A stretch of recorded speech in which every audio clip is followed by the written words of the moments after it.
अस्सलाम वालेकुम। आज हमारे पास बहुत ही इंपॉर्टेंट वोकैबुलरी है डाउन न्यूज़ पेपर से। आपने लेक्चर मिस नहीं करना। चलें स्टार्ट करते हैं। This may be considered. देखिए जी, कंसिडर इसका मतलब होता है ख्याल करना या तसव्वुर करना। अब यहाँ पर इसको भी हम डिस्कस कर लेते हैं। मे जो है ना, ये आपका मॉडल वर्ब है। ये पॉसिबिलिटी के लिए यूज़ होता है। अब यहाँ पर देखें, दिस मे बी कंसिडर्ड यानी कि ये तसव्वुर किया जाता है या इसके बारे में ये ख्याल किया जाता है। किसके बारे में? अ स्वीपिंग स्टेटमेंट। कि जनाब ये जो ऊपर बताया गया है ना, ये एक स्वीपिंग स्टेटमेंट है। क्या मतलब?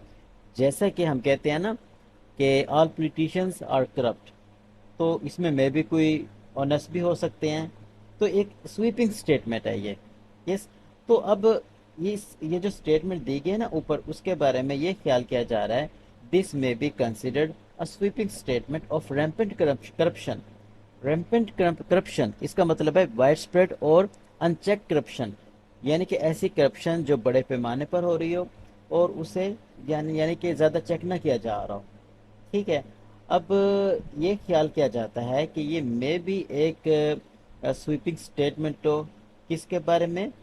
रैम्पेंट करप्शन के बारे में। ये जो बड़े पैमाने पर और अनचेक करप्शन हो रही है, उसके बारे में मे भी ये एक स्वीपिंग स्टेटमेंट हो।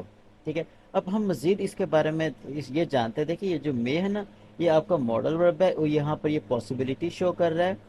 अब यहाँ पर आप देखेंगे तो ये बी कंसिडर्ड, यानी कि जो मॉडल वर्ब है ना, इसको पैसिव वाइज में यूज़ किया जा रहा है। जब किसी भी आप मॉडल वर्ब को पैसिव वाइज में यूज़ करते हैं, तो उसमें करते आप ये हैं कि आप बी और वर्ब की जो है ना थर्ड फॉर्म उसका इस्तेमाल करते हैं। ठीक हो गया। अब आप आगे आ जाएं। And it may seem to have been exaggerated. देखिए, यहाँ पर दोबारा मॉडल वर्ब आ गया और उसके बाद वर्ब की फर्स्ट फॉर्म आ गई। अब जो मॉडल वर्ब है ना, ये आपका एक्टिव वॉइस में यूज हो रहा है। ठीक है। It may seem to have been exaggerated. Exaggerate मुबालगा अराई करना, यानी कि बढ़ा चढ़ा कर पेश करना।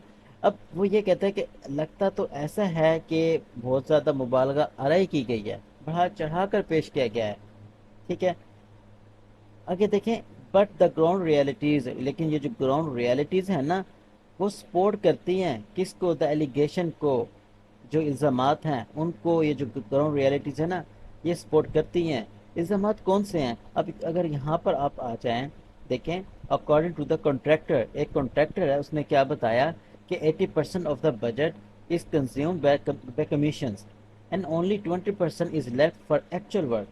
कोई भी यानी कि टेंडर होता है ना, उसके अंदर होता है क्या कि 80% तो कमीशन में चला जाता है और 20% बचता है एक्चुअल काम के लिए।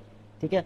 अब हकीकत में होता यह है कि वो जो काम है ना, वो सिर्फ कागजों तक महदूद रह जाता है, एक्चुअल वो काम होता ही नहीं है।